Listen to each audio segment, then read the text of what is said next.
Hello students, हमने जो पिछले वीडियो में आधे सवाल कर लिए थे, बाकी के सवाल हम इस वीडियो में कर लेते हैं।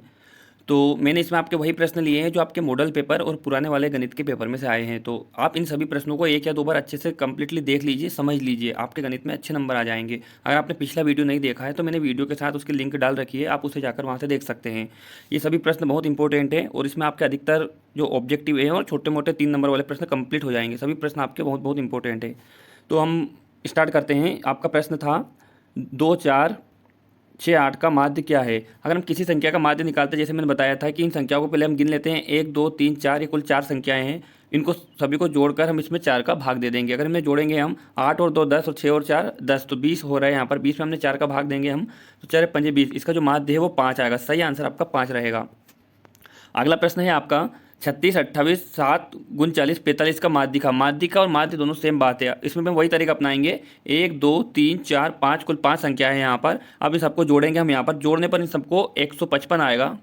आप अच्छे से जोड़ लीजिए प्रश्न। अगर कोई दूसरा भी आता है तो हमें इसी प्रकार उसकी माध्य का निकालनी है। 5 का जब 155 में हम भाग देंगे तो 5 तिया 15 और 5 एकम 5 31, तो इसका माध्य का आपकी 31 आएगी। अगला प्रश्न आपका है मूल बिंदु के निर्देशांक है। आपका जब आलेख वाला लेसन है आप उसमें पढ़ते हो, तो उसमें जब हम जैसे ये एक्स है, ये वाई है, तो इसका जो मूल बिंदु यहाँ पर रहता है ये हमेशा शून्य रहता है। तो मूल बिंदु के निर्देशांक हमेशा शून्य ही रहते हैं। आप इसे अच्छे से समझ लीजिए और याद कर लीजिए। अब यहाँ पर है एक आलेख के बिंदु बिंदु 2, 5 में वाई बिंदु का निर्देशांक होगा। आप अच्छे से याद रखिए, जैसे यहाँ पे पहले 2 है फिर 5 है, तो जो पीछे वाली संख्या है वो हमेशा वाई का निर्देशांक रहेगी और आगे वाली संख्या हमेशा एक्स का रहेगा। 2, 5 की जगह कुछ भी हो तो आप याद रखिए कि जो एक्स का निर्देशांक है वो 2 रहेगा और जो वाई का है वो 5। आगे वाली संख्या के लिए एक्स और पीछे वाली संख्या के लिए वाई। यहाँ पर वाई का जो निर्देशांक है वो 5 है। सही आंसर आपका 5 होगा।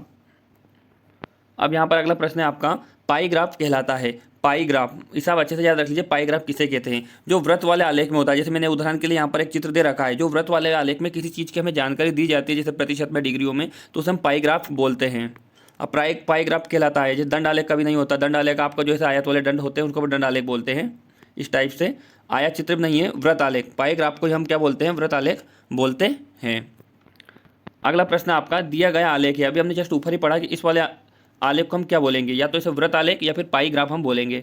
ऑप्शन में देखते हैं। आयत चित्र नहीं है, रेखीय आलेख भी नहीं है, पाई ग्राफ ही है। सही आंसर आपका पाई ग्राफ आएगा। दंड आलेख मैंने आपको बता ही रखा है, इस प्रकार के दंड होते हैं उसको हम दंड आलेख कहते हैं।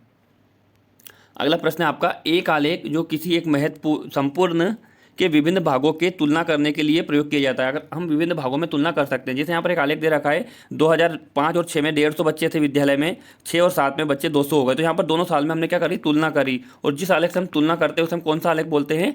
दंड आलेख। इस आलेख को हम दंड आलेख बोलेंगे।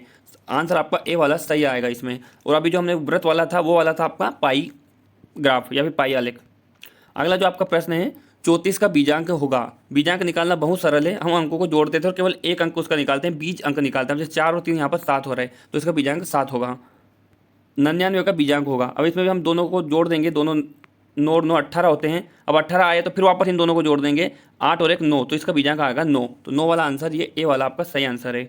अगला प्रश्न है इसमें 2 से पूर्ण रूप से विभाजित होने वाली संख्या का इकाई अंक क्या होगा। अगर हम किसी संख्या में 2 का भाग देते हैं, ऐसा 2 से वो पूर्ण विभाजित होती है, तो उस संख्या का इकाई वाला अंक क्या होता है? तो हमेशा याद रखिए आप, या तो संख्या का इकाई का अंक 2 रहेगा या 0 रहेगा, तो या फिर 4 रहेगा या फिर 6 रहेगा या 8 रहेगा। अगर ये अंक उसके इकाई में है तो संख्या हमेशा 2 से विभाजित हो जाएगी। ऑप्शन में यहाँ पर क्या है? 1 तो है नहीं, 3 भी नहीं है, 5 भी नहीं। बी वाला आपका जो है, सी वाला ऑप्शन 2 है, ये आपका सही आंसर रहेगा। अब इसमें पूछा है 5 से पूर्ण रूप से विभाजित होने वाली संख्या का इकाई का अंक क्या होगा। अगर हम किसी संख्या में 5 का भाग देते हैं, अगर उस संख्या का इकाई का अंक या तो 0 है या फिर 5 है, तो उस संख्या में पूरा 5 का भाग चला जाएगा। तो अगर उसको विभाजित होती है वो, तो 0 और 5 इसका इकाई का अंक रहता है। तो 0 और 5 इसमें डी वाले ऑप्शन में, तो सही आंसर आपका डी रहेगा इसमें। ये सब अच्छे से याद रख लीजिए। 2 का मैंने बताया था आपको और 5 का बताया है। अब यहाँ पर प्रायिकता से कुछ सवाल लिए गए हैं। एक पासा फेंकने पर 4 से छोटी संख्या प्राप्त होने की प्रायिकता क्या होगी। प्रायिकता का मतलब होता है अनुमान लगाना, बस एक अनुमान वाला हम प्रश्न है यहाँ पर। अब जैसे हमने पासा फेंका, आपको पता है पासे में लगभग 6 फलक होते हैं और सभी में एक अंक, 2 अंक, 3 अंक, 4 अंक ऐसे अंक होते हैं। तो कुल यहाँ पर जो फलक होगा, फलक में अंकों की संख्या होगी यहाँ पर 6। अब वो बोल रहे हैं 4 से छोटी संख्या में चाहिए। तो 4 से छोटी कितनी संख्या है?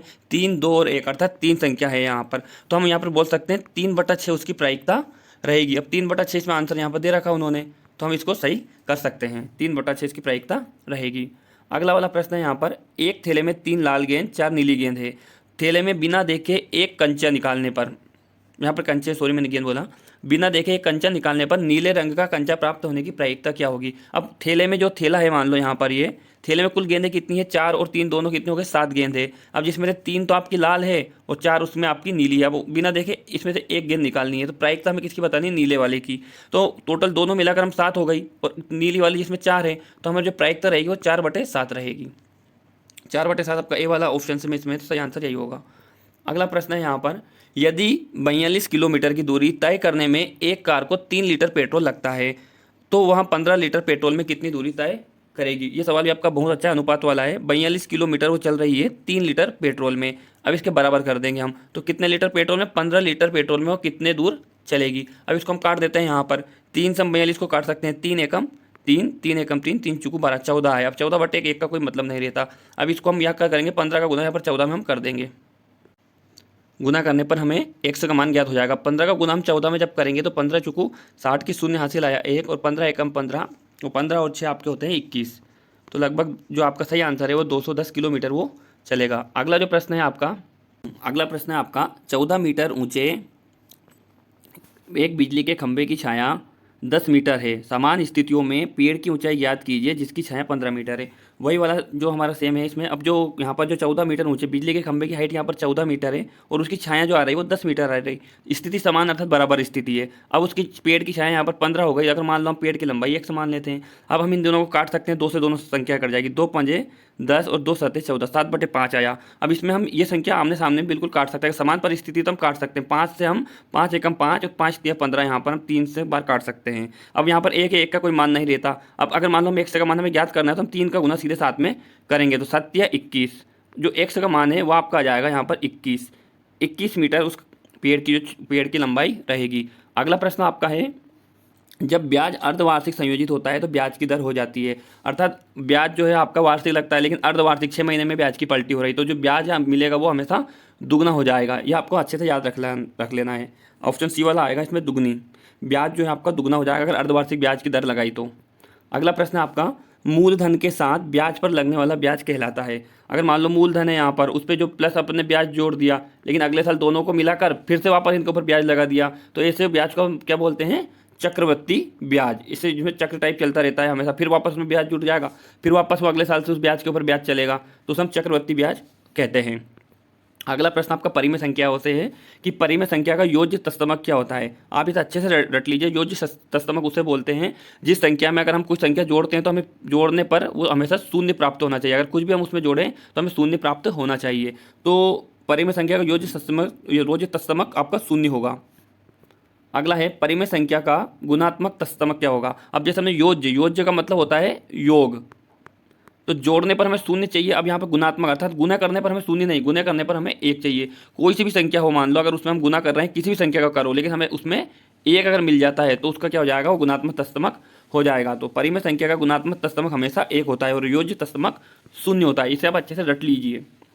अगला प्रश्न है आपका, a/b का गुणात्मक प्रतिलोम क्या होगा। अब यहाँ पर a/b है, a/ आपका b, इसका गुणात्मक प्रतिलोम चाहिए। मतलब हमें कुल मिला के इसमें किस संख्या का गुना कर दे तो 1 आ जाए।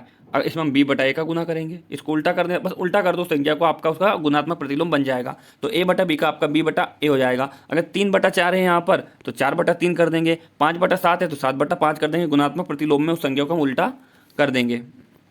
अगला है यहाँ पर प्रश्न आपका, परिमेय संख्या 5/7 के लिए योज्य तस्तमक चाहिए। अब यहाँ पर उन्होंने गुणात्मक नहीं बोला, योज्य बोला है, योज्य तस्तमक या योज्य प्रतिलोम। अब मतलब जोड़ने पर शून्य चाहिए। अब यहाँ पर क्या बोला उन्होंने, 5/7। अब इसमें हम क्या जोड़े कि हमें शून्य मिल जाए, तब जोड़ने के लिए हम इसको माइनस में कर देंगे और कुछ नहीं करना, -5/7। अब ये इसमें जोड़ेंगे, दोनों कट जाएंगे, आपस में हमें शून्य आ जाएगा यहाँ पर आंसर। तो याद रखना, जो भी संख्या आपको मिले यहाँ पर, अगर 3 है तो उसको -3, a है तो -a, उसका योज्य तस्तमक बनेगा। योज्य तस्तमक या योज्य प्रतिलोम में हमें माइनस लगाना है और गुणात्मक प्रतिलोम में हमें उस संख्या को उल्टा करना है। तो 5/7 का जो आपका है वो -5/7 हो जाएगा। अगला प्रश्न आपका है, परिमेय संख्या a का योज्य तस्तमक। अब देखो यहाँ पर क्या बोला, योज्य मतलब जोड़ना, जोड़ेंगे तो 0 आना चाहिए। तो a को में क्या जोड़ेंगे, -a जोड़ देंगे हम। योज्य तस्तमक में माइनस लगाना है और गुणात्मक तस्तमक में आपको उल्टा करना है। तो -a आपका आएगा, योज्य तस्तमक आपका इसका a का -a। अब अगला प्रश्न आपका है, संख्या 3/8 का गुणात्मक तत्समक। अभी हमने योज्य तत्समक कहा जिसमें हमने माइनस के गुणात्मक में हम उल्टा कर देंगे। अब 3/8 है, हम 8/3 लिख देंगे, इसका गुणात्मक तत्समक हो जाएगा आपका तीसरा आंसर 8/3 आएगा इसमें। और अगर मान लो ये संख्या अगर यहाँ पे गुणात्मक की जगह उसमें पूछ लेता वो हमसे कि भाई इसका योज्य तत्समक हमें बताइए, तो हम फिर उल्टा नहीं करते, फिर हम उसको माइनस में करते, जैसे ये वाला ऑप्शन हो जाता है उसमें। लेकिन अभी उसने पूछा अपना गुणात्मक तत्समक, तो हम उसका आंसर ये तीसरा बताएंगे 8/3 उल्टा करके उसको। परिमेय संख्या 36/30 का सरलतम रूप। अब 36/30 है यहाँ पर, उसको सरलतम मतलब इसको काट देंगे। अब दोनों में 6 का भाग जा रहा है, 6×5 = 30 और 6×3 = 36, 6/5 आंसर आएंगे अपने। ये वाला आपका सही आएगा। अब यहाँ पे समीकरण वाले थोड़े से सवाल दिए हैं। अब 2x - 3 = 7, तो इसमें हम हल करना है, x का मान ज्ञात करना। अब क्या करेंगे, इसमें जो -3 है इसको हम पीछे ले जाएंगे, तो 2x बराबर, अब 7 में से 3 है यहाँ पर जुड़ जाएंगे, माइनस के प्लस के हो जाएंगे, 7 3 10 हो जाएंगे। अब 2 का हम भाग देंगे, फिर 10 में यहाँ पर ये गुना कर रहा है, यहाँ पर भाग देगा, तो 2 1 2, 2 5 10, तो x का मान यहाँ पर 5 आ जाएगा हमारा। तो आंसर आपका तीसरा वाला सही हो जाएगा। अगला प्रश्न आपका है अंतिम प्रश्न, समीकरण 6x = 12। अब कितना सरल प्रश्न है, 6x = 12। अब यहाँ पर 6 गुना कर रहा है तो वहाँ पे भाग देगा, यहाँ पर जाकर 6 × 6 = 6 दूनी 12, तो x का जो मान है अपना वो 12 आ जाएगा। x = 12 सॉरी 2 आ जाएगा, यहाँ पर 6 दूनी 12 2 बार जा रहा है ना भाग, इसलिए तो यहाँ पर आपका आंसर 2 आएगा। तो ये आपके पूरे लगभग 54 प्रश्न मैंने करवा दिए हैं, 54-55, और इनको आप 1 से 2 बार अच्छे से देख लीजिए, वीडियो स्क्रीनशॉट ले लीजिए आपको जो समझ में नहीं आ रहा है। अगर 2 या 3 बार आप वीडियो ही देख लेंगे तो आपका गणित का पेपर अच्छा जाएगा। ये प्रश्न सभी मॉडल पेपर में से लिए हैं, पुराने वाले पेपर में से मैंने लिए हैं। तो अच्छे से आप पढ़ाई करिए, सभी को best of luck and thank you so much. अच्छे से आप पेपर दीजिए और ये वीडियो शेयर कीजिए अपने सभी दोस्तों के साथ में, ताकि वो भी ये वीडियो 1-2 बार देख ले तो उनका गणित का पेपर अच्छे से जाए। आप सभी को एक बार और best of luck, thank you so much.